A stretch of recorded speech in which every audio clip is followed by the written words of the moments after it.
Hello and welcome. My name is Andres Krikovs, and this part of webinar segment is dedicated to general requirements for participation in Interreg Latvia-Lithuania program. Apart from general requirements, we will also focus on advices we have for you and separately on communication requirements. Here you can see which parts create a strong foundation for a great project.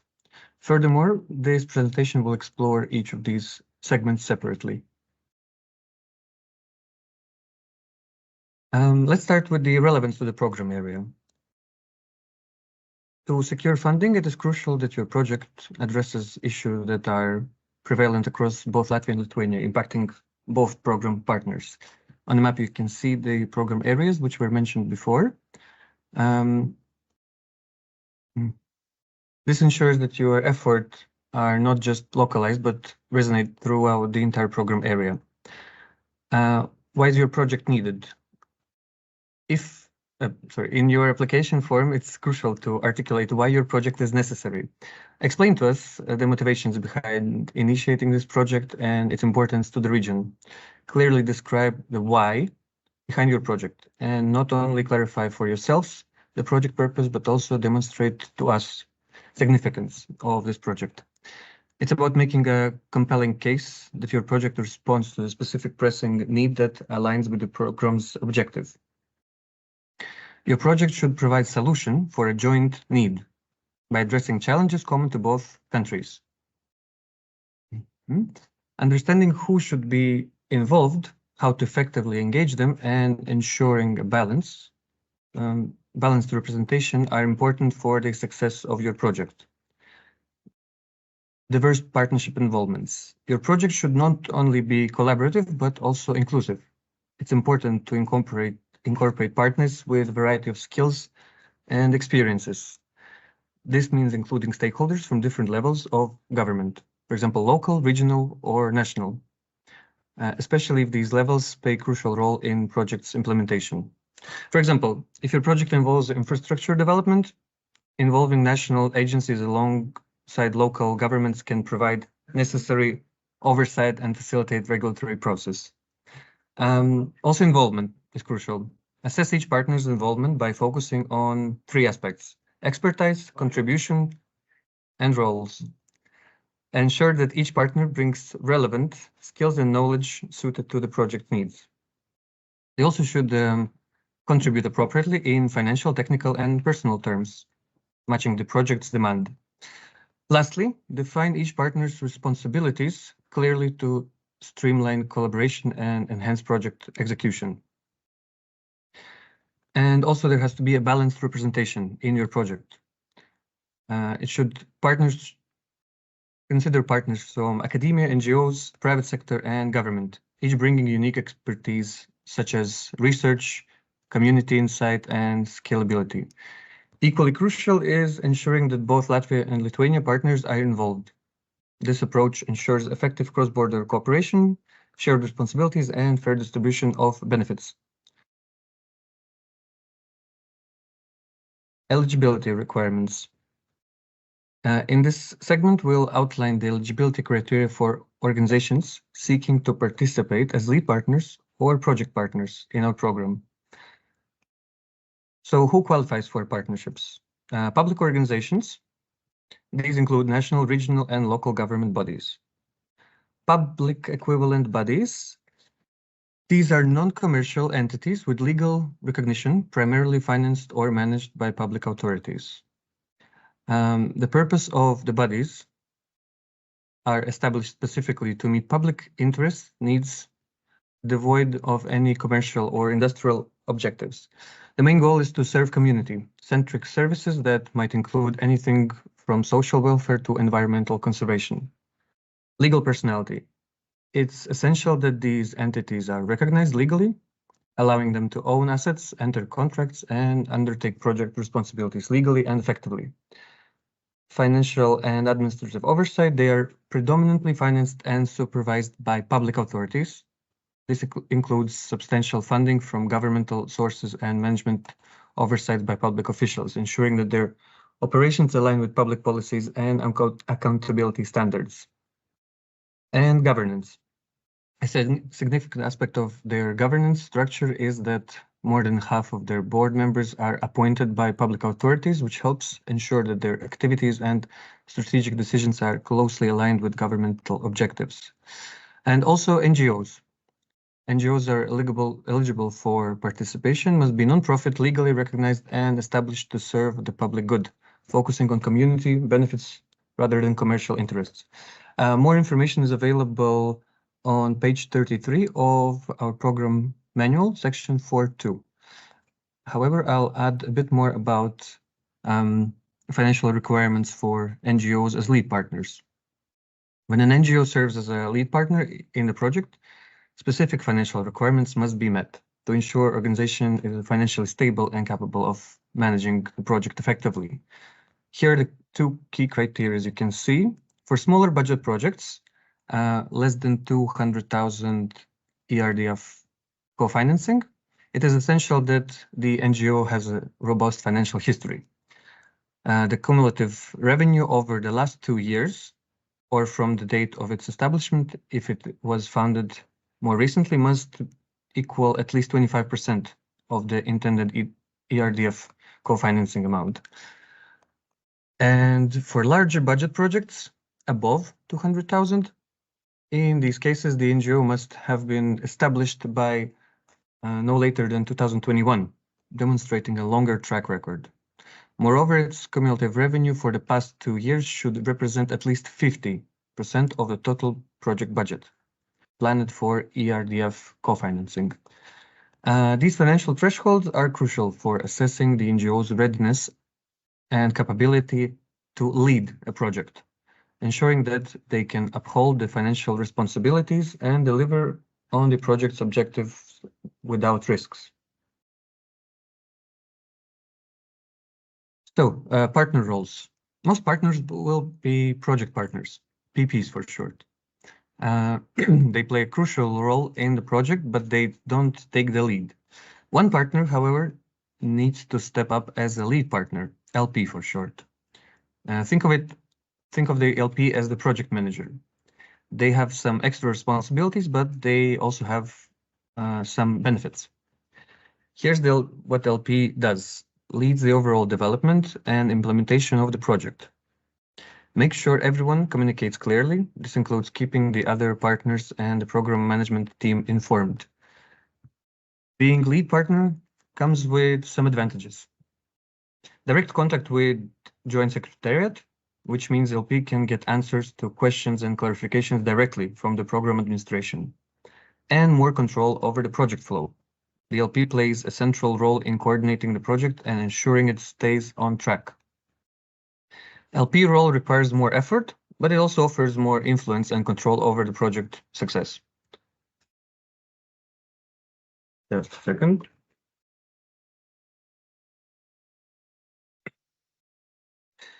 Partners from outside the area. As you can see on the map, not all territory of 2 countries is colored. Generally, partners should be registered within the program area. Exceptions can be made if a partner from outside has unique skills or knowledge that are crucial for your project success, and you cannot find these skills locally.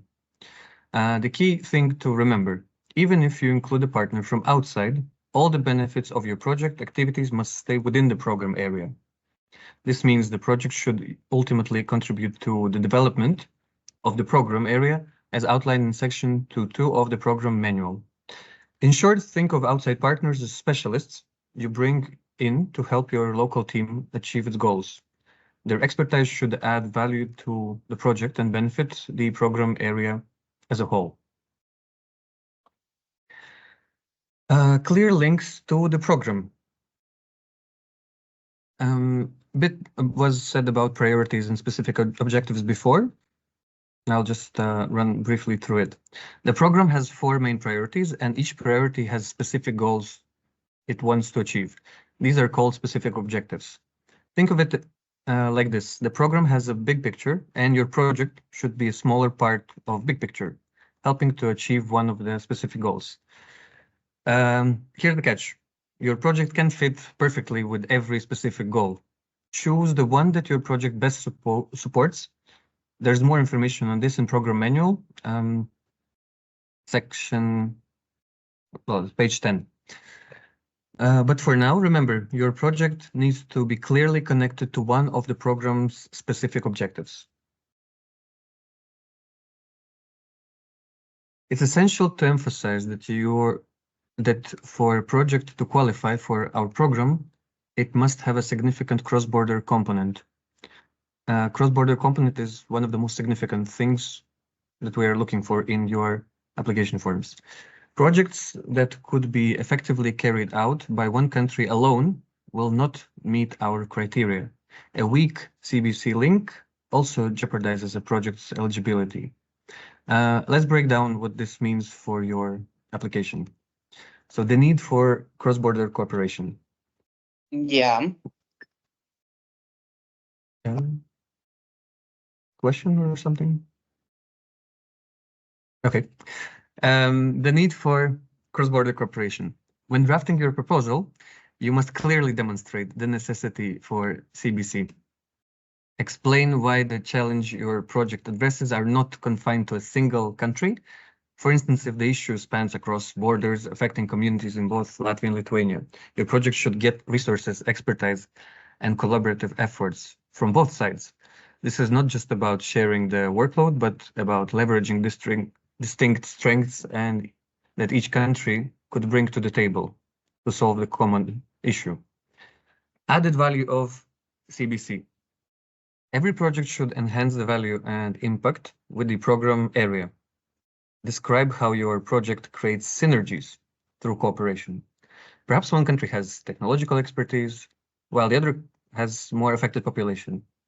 By working together, not only is the problem addressed more effectively, but the solution also fosters greater integration and mutual benefits across borders. This synergy should lead to outcomes that neither country could achieve alone. So two countries together could bring better solution to certain problem. Thus justifying the need for cross-border cooperation. Community and stakeholder engagement. It is important to detail how various community groups and stakeholders will benefit from your project. Cross-border projects should have a broad and positive impact, touching lives and improving conditions on both sides of the border. Highlight which specific groups or sectors will see improvements, whether these are economic, social, environmental, or cultural benefits. Your project should aim to foster an inclusive approach, bring together diverse groups from both countries to plan and execute the initiatives. In summary, the CBC element of your project is not just a formality, but a foundation aspect of your proposal. Remember, successful projects under this program are those that show the need for cooperation, bringing benefits to all involved parties across the border. Here you can see some mandatory and optional requirements for cross-border cooperation.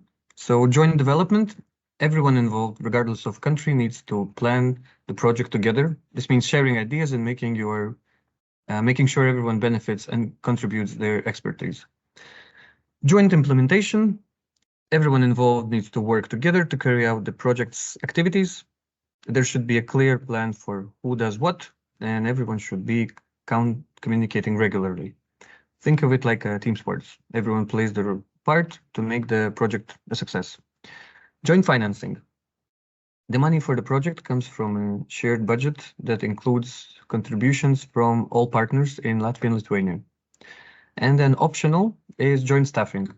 It's a good idea of a project staff on both sides of the border to work together and avoid duplicating efforts, but it's not required. It's not mandatory. Durability of a result. It's crucial that the impact of your project persists and continue to bring value to the community and stakeholders involved after the project ends. Let's discuss how you can plan for this from the outset. So ownership. For a project to have sustainable results, clear ownership must be established. It is essential to define who will own and manage the resources or service developed by the project. This includes detailing how these assets will be used and maintained after the project.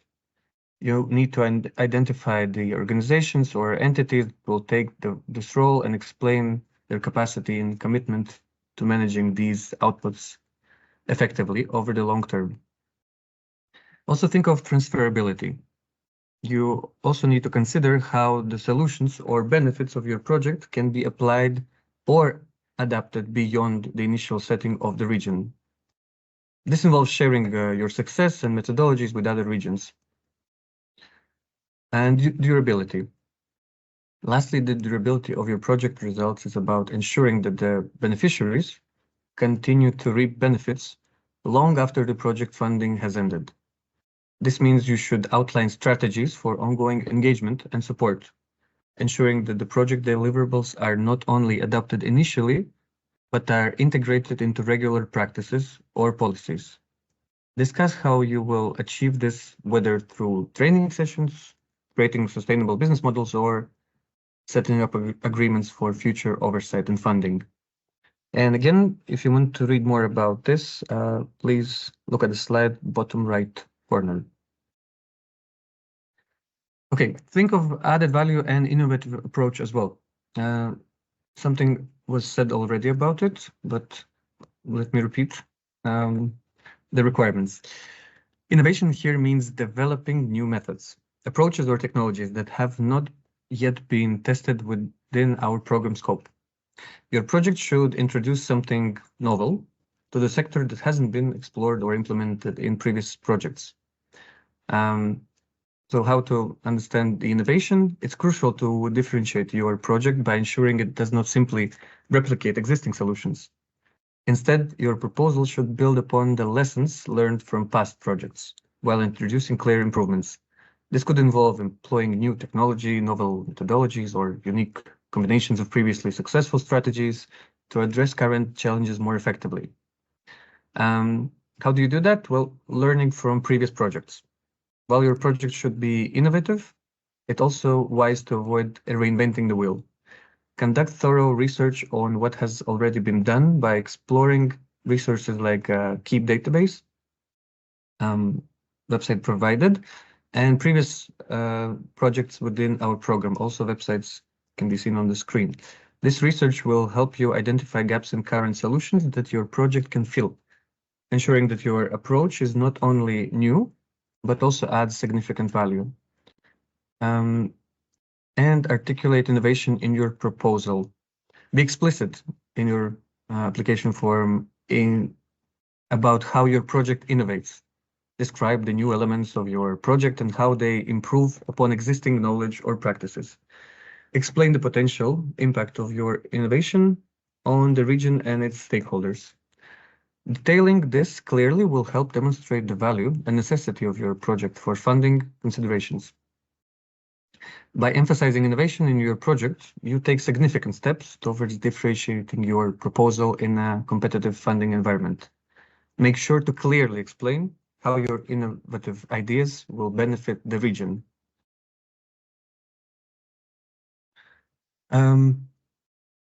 Think of also wider strategies and horizontal principles.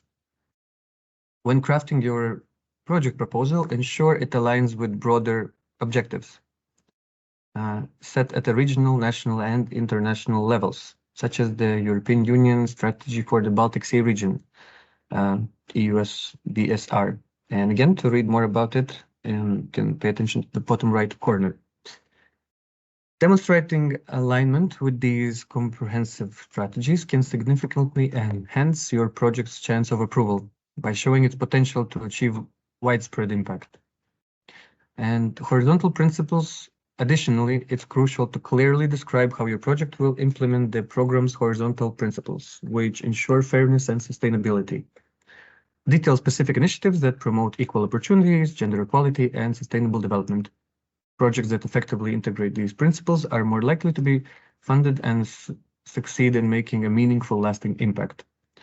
More on this in program manual. Each partner, both lead and PP, must be registered.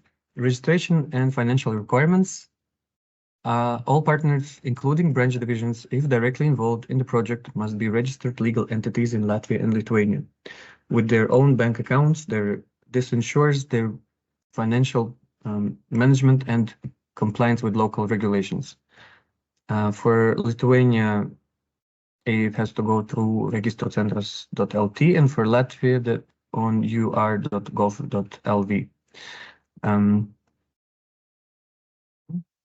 If branch division situated in the program's area is responsible for the implementation of the project, it must have legal status and own bank account. The applicants must clearly describe how such partner will organize the implementation and management of these projects and will ensure that the benefits from these activities remain in the program area. And a bit more about budgeting, but not too much. A detailed work plan paired with the coherent budget forms the basis of any successful project application. This combination not only clarifies the project's path, but also ensures that all stakeholders understand the steps necessary to reach the desired outcomes and can adequately imagine the budget needed to achieve that. Think of a detailed work plan. Your project should begin with a clear and detailed work plan. This isn't just a list of tasks, it's a roadmap that outlines each step you'll take towards achieving your project's objectives. The plan should define the specific activities, assign them a clear timeline, and specify who is responsible for each task. This structure not only provides clarity, but also sets a measurable framework for project execution. It has to have a logical flow of activities. It's crucial that your project activities aren't isolated actions. They should be logically sequenced to build upon another.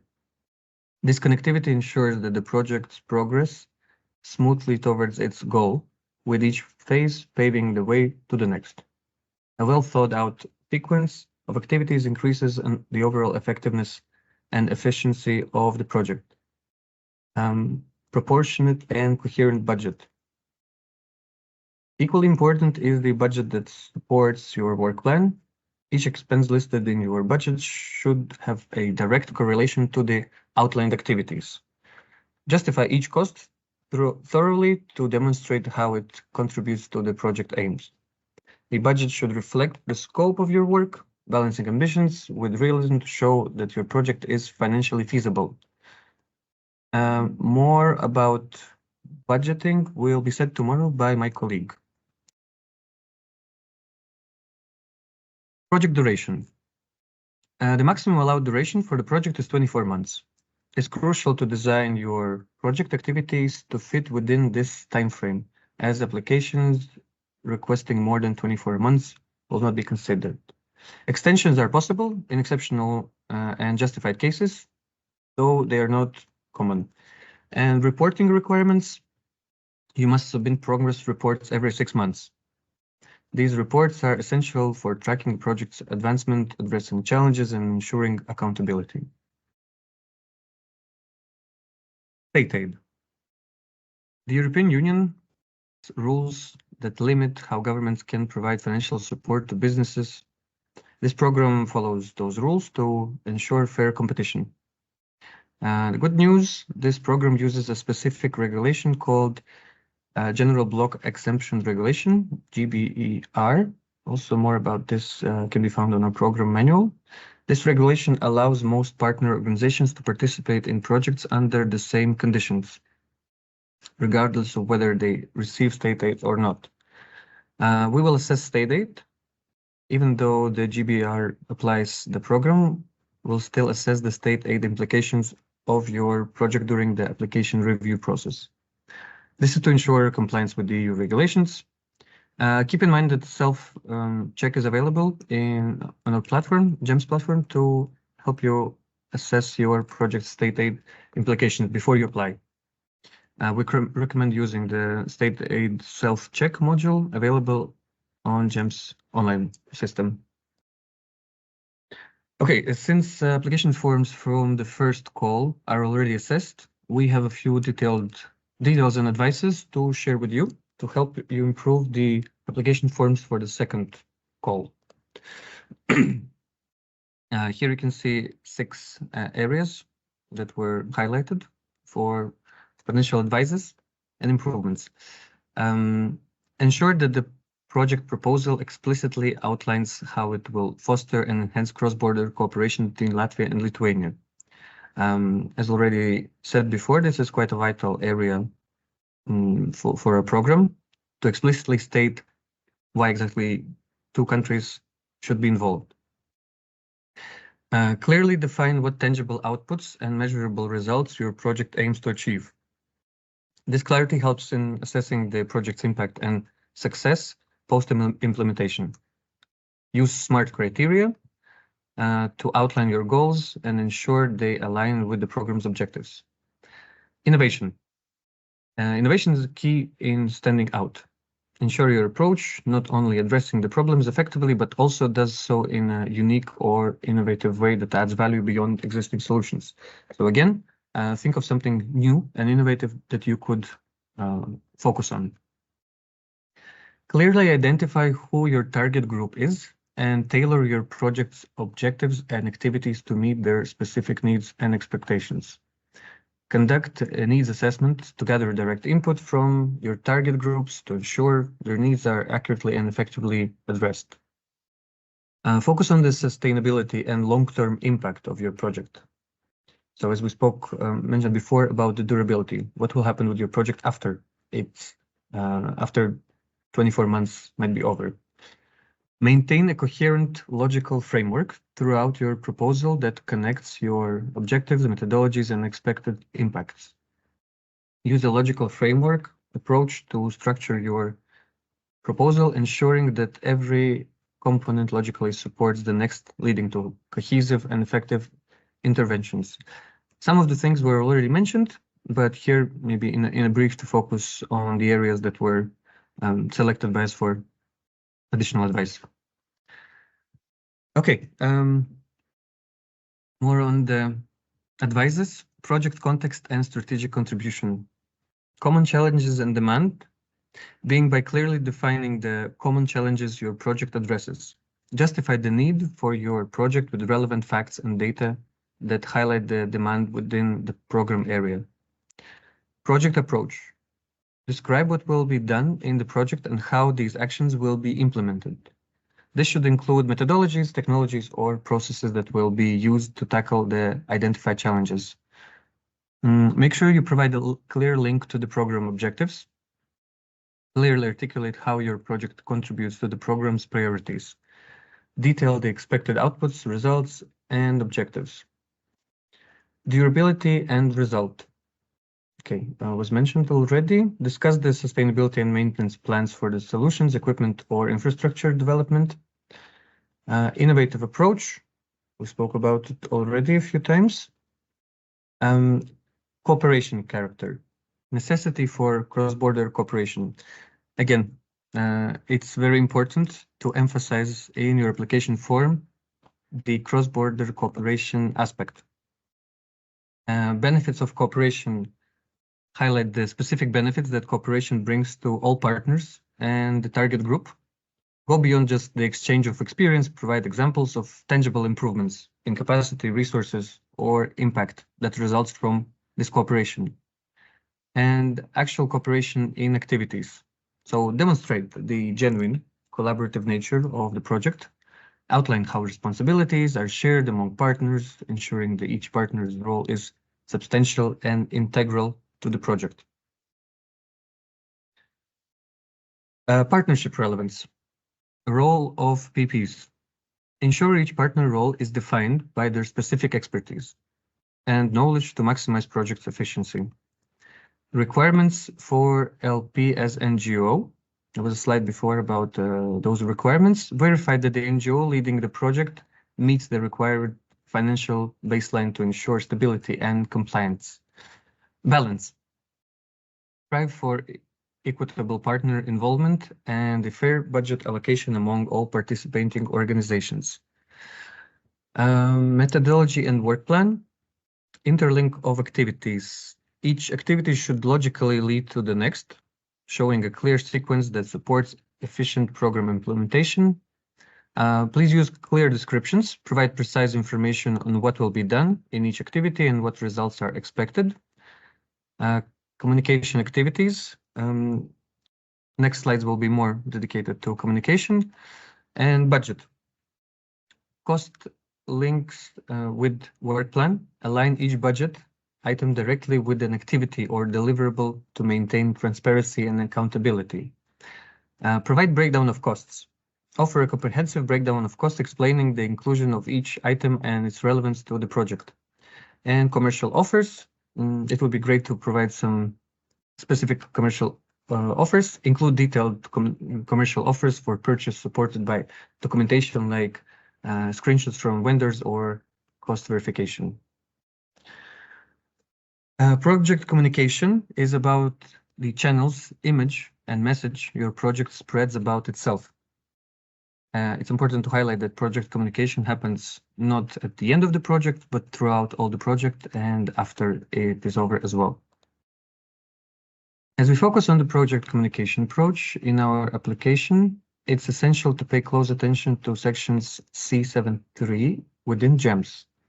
This is where you will articulate your general communication strategy.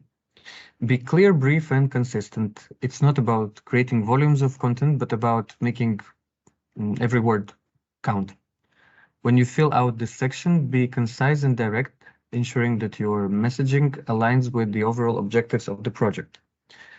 Your communication is designed to effectively disseminate your project results. You need to explain your general approach to this. Who are you targeting? Identify the groups and stakeholders that will benefit from your project.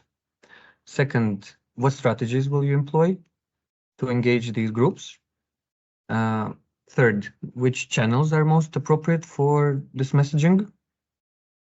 What are the key messages you want to communicate? These should be impactful, easy to understand, and actionable. Coordination of communication is a shared responsibility. All project partners must be involved in this process. It's a collaborative effort after all. You must define which partner will take the lead in coordination and how the responsibilities will be divided among all partners. Effectively detail the communication objectives and activities within the work plan, which is outlined in the section C4 found in GEMS of your project proposal.